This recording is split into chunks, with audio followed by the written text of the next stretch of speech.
Sa Mitunad, ako po si Tony Velasquez. Ako naman si Nina Corpus at ito ang Balitang Europe. Samahan niyo po kami sa paghahatid ng mga mahalaga at makabuluhang pangyayari sa iba't ibang bahagi ng Europa.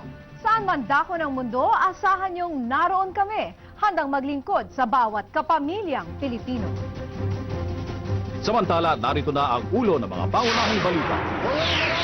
Pagtakbo ni Pangulong Arroyo bilang kinatawa ng Pampanga, tinututulan ng kanya at ilang kababayan sa Germany.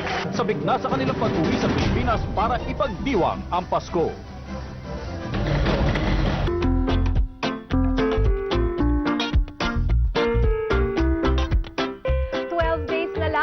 At sa Germany, sabik na ang ilang kababayan sa kanilang pag-uwi sa Pilipinas para dito ipagdiwang ang Pasko. May report si Ver Quizon.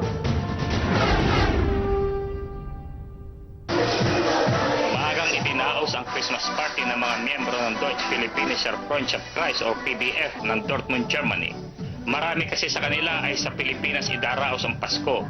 Aminado silang iba at natatangi ang Pasko sa sariling bansa. Yung bang style ng pag-celebrate natin ng Pasko, yun ang namimiss ko dahil ibang-iba talaga ang Pasko dito. So yung banding sa buong pamilya na nagtatawanan, pagkatapos kumain, nagsasayawan, dito yung tinatawag na Christmas Eve is so solemn, walang tao. Masayang ibinalita ng asawa ng presidente ng PBF na muli nilang matitikman ang Paskong inaasam sa sariling bansa. Ang Pasko ay sa atin. Masaya. Hindi dito masaya sa Germany.